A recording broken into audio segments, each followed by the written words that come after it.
Les doy la bienvenida a la última clase del módulo 3, donde estamos trabajando esta cuestión interna de las emociones. Ahora nos vamos a centrar en el componente cognitivo, en nuestros pensamientos. Algo que siempre trabajo en mi consultorio con mis pacientes es decirle, bueno, ¿qué pensaste cuando sentiste algo? ¿Vieron esa pregunta clásica? ¿Y cómo te sentiste? Yo le agrego, ¿y qué pensaste en ese momento?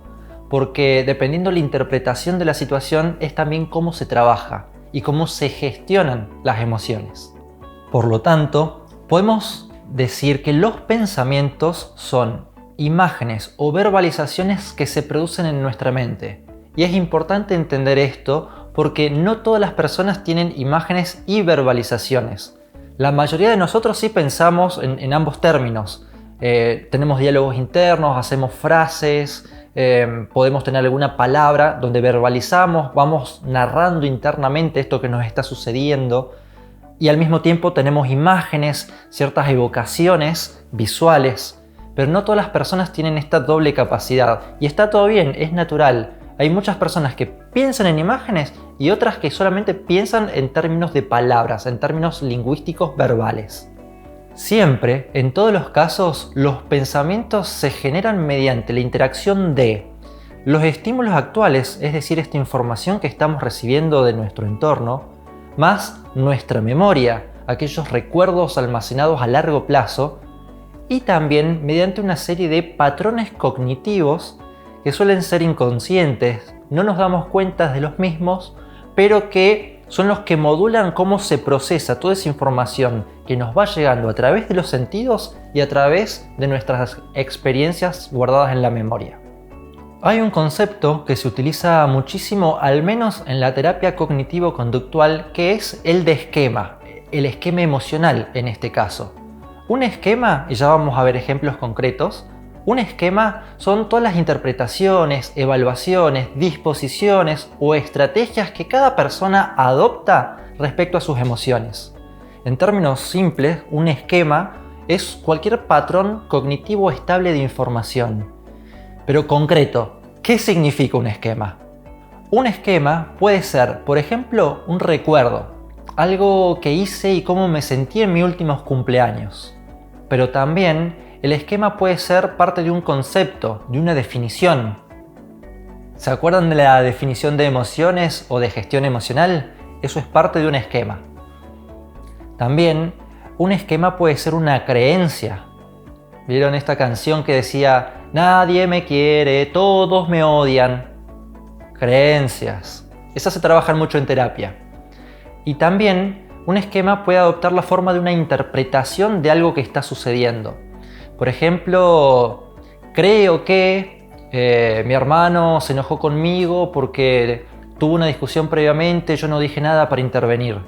En realidad, no sé específicamente qué pensaron las otras personas involucradas, pero yo puedo generar una hipótesis, una interpretación de aquello que sucedió. Y eso también es un pensamiento en forma de esquema. Los pensamientos tienen una jerarquía, no todos los pensamientos son iguales.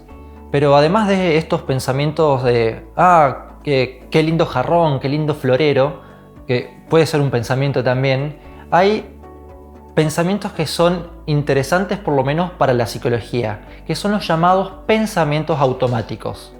Estos pensamientos aparecen en situaciones concretas, específicas, que le aportan sentido o significado a esto que está sucediendo, como es por ejemplo esta interpretación que les daba en el ejemplo anterior, que corresponde a un plano superficial de los pensamientos, conviven con el resto de los pensamientos, como decir, qué lindo florero, pero que, a diferencia de este último pensamiento, el pensamiento automático está cargado de alguna valoración, está cargado de alguna emoción, tiene una vivencia mucho más subjetiva y se produce de una manera muy rápida. Es un pensamiento que rápidamente aparece en nuestra conciencia.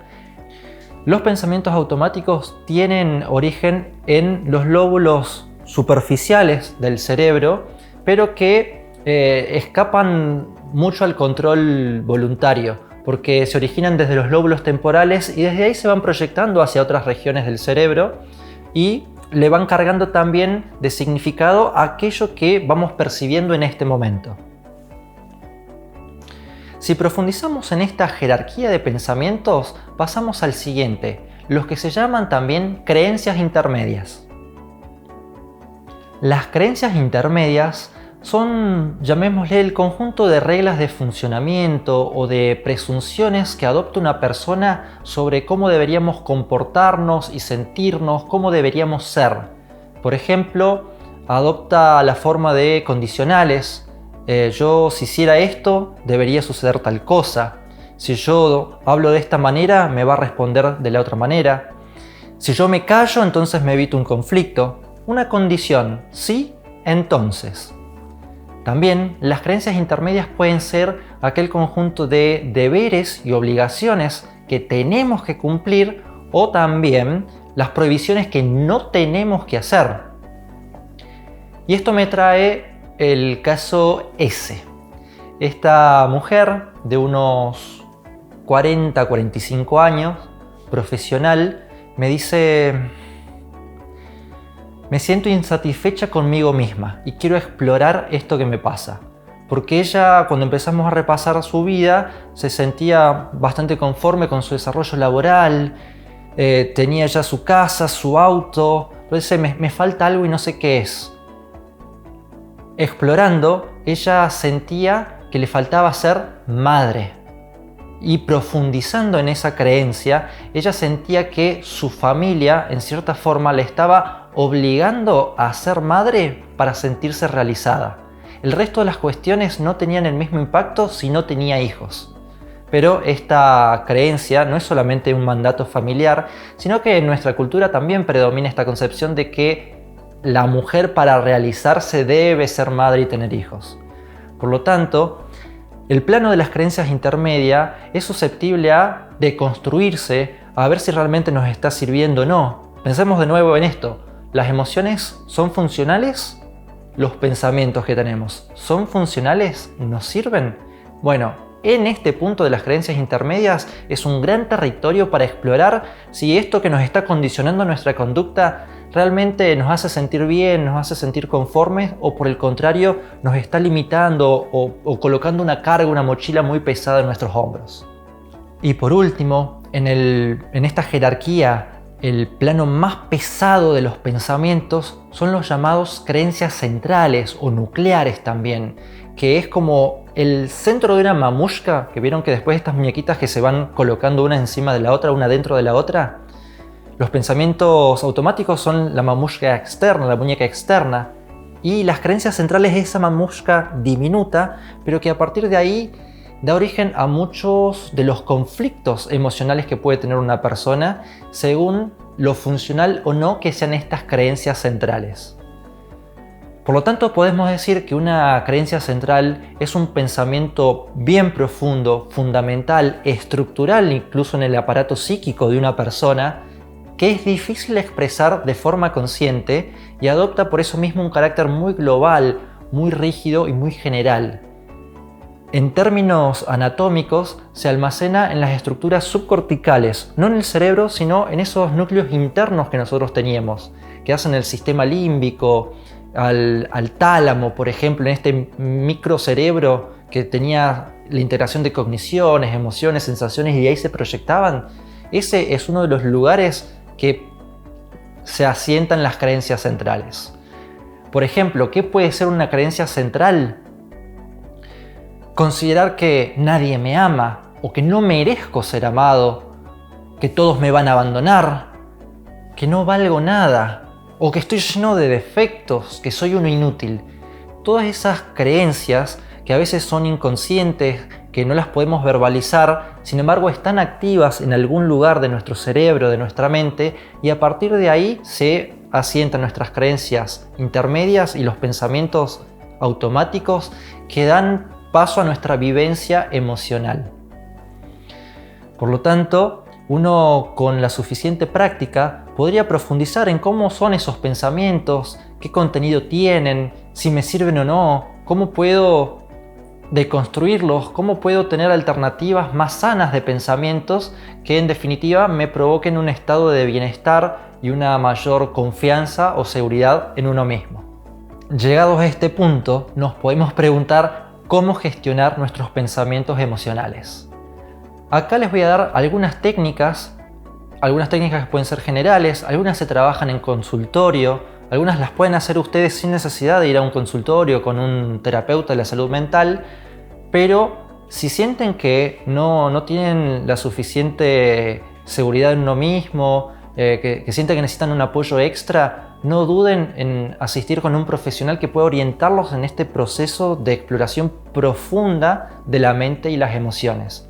Sin embargo, lo que sí pueden ir haciendo mientras tanto es tratar de aplicar alguna de estas estrategias que les paso a continuación.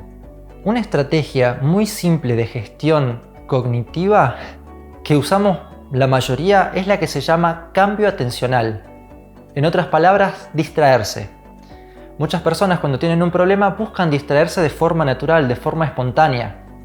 A veces esta distracción puede ser funcional o disfuncional, porque si nos distraemos un ratito nos puede servir para descansar, para aplacar la intensidad de este sistema nervioso autónomo, todo este componente fisiológico que veíamos de las emociones, nos da un respiro para afrontar una situación. Pero a veces el cambio atencional, la distracción, queda como un único recurso constante en esta búsqueda de alivio, de esta disminución del malestar, que a veces las personas pueden estar horas y horas, días enteros, o viendo televisión, o evadiendo conflictos. No quiero prestarle atención a esto, entonces, surge este proyecto, voy para allá, surge esta otra cosa, voy para acá. Todo el tiempo cambiando el foco de nuestra atención para no centrarnos en esos pensamientos que son parte nuclear del problema, pero que de esta manera lo alejamos de la conciencia. Y hablando de la conciencia, tenemos que mencionar la estrategia conciencia sin juzgar. Esta conciencia emocional que nos permite validar la experiencia que sentimos sin castigarnos, sin reprocharnos, en donde buscamos tratarnos con cierta amabilidad, reconociendo que no somos perfectos, que vamos a cometer errores, que podemos tener equivocaciones y que está bien que suceda eso porque nos da experiencia, nos permite aprender, nos permite crecer. Obviamente también tenemos que hacernos cargo de esas decisiones, de esas acciones, pero tener esta conciencia sin juzgar nos va a permitir tener una visión no tan filtrada, tan distorsionada de nosotros mismos y sobre todo tan negativa de nosotros mismos. Otra estrategia que se utiliza mucho y sobre todo en el campo de la psicología deportiva son las autoafirmaciones, que son pequeñas frases, pequeñas verbalizaciones como decir, bueno, yo puedo, estoy preparado. Son pequeños diálogos que uno tiene consigo mismo para reafirmar el sentido de la confianza. Por ejemplo, eso era, entre otras cosas, lo que hacía el Dibu Martínez cada vez que tenía que atajar un penal. Él estaba muy seguro de sí mismo porque había trabajado mucho con su coach, con su terapeuta, con su psicólogo, con todo su equipo para trabajar esa seguridad en una instancia tan difícil como puede ser un mundial y tener la seguridad de voy a atajar el penal. Eso es una autoafirmación. Ilustre. Otra estrategia que podemos utilizar es lo que se llama reformulación y se aplica principalmente cuando detectamos ciertas obligaciones, ciertos deberíamos hacer tal cosa, deberíamos hacer tal otra. Bueno, esta estrategia de la reformulación es seleccionar palabras más adecuadas para no perder el sentido de eso que queremos hacer, pero sí quitar esa presión de tener que hacerlo. Entonces, por ejemplo, podemos decir, en vez de debería hacer tal cosa, me gusta hacer tal cosa. Tendría que hacer esto otro. No, prefiero hacer esto otro.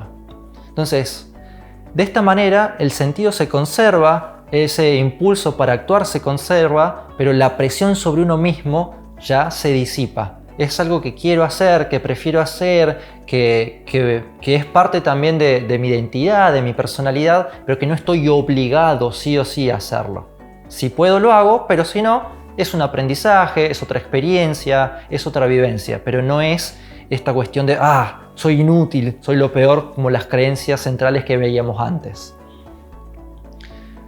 Una técnica un poquito más elaborada es la que se llama reevaluación, que se utiliza muchísimo, por ejemplo, en la terapia cognitivo-conductual, que es tratar de buscar otras alternativas, otras interpretaciones esa primera impresión, esa primera interpretación, ese primer pensamiento que sucede frente a una situación. Pero que, esta persona no me quiere porque me miró mal. Capaz que esa persona estaba teniendo un mal día, ni nos vio, tenía la cara enojada y pasó de largo por nosotros. Esa es una reevaluación alternativa, por ejemplo, pero así podemos hacer cientos de reevaluaciones y reinterpretaciones. Obviamente hay que tener en cuenta el caso puntual, el estilo de pensamiento de cada uno, pero como una estrategia ya más elaborada, la reevaluación bien aplicada genera cambios cognitivos y obviamente emocionales muy positivos. Y por último, quizás una estrategia más sistemática es lo que se conoce como resolución de problemas, que incluso hay toda una técnica terapéutica muy centrada en este mecanismo de resolución de problemas, en donde a grosso modo, en forma de síntesis, consiste en tratar de identificar un problema, buscar cuáles son los obstáculos frente a eso, cuáles son los recursos, generar un montón de alternativas, tratar de seleccionar la alternativa más factible, que tiene mejor posibilidades de aplicación y de éxito, y luego tratar de implementarla. Esto es muy resumido, hay toda una técnica terapéutica que incluso puede tardar hasta 10 sesiones en desarrollarse, pero se las dejo por si les interesa averiguar. Y por último, para cerrar estas estrategias, no nos olvidemos que el componente cognitivo es uno más de toda la vida emocional. Por lo tanto, siempre podemos complementar con otras estrategias, como por ejemplo las fisiológicas, la respiración. Eso ayuda muchísimo para serenar nuestra mente y poder pensar y aplicar estas estrategias que vimos ahora. Y después, lo que vamos a ver a continuación en el siguiente módulo, que son las estrategias del componente externo de las emociones, las conductas y el componente social. Nos vemos la próxima.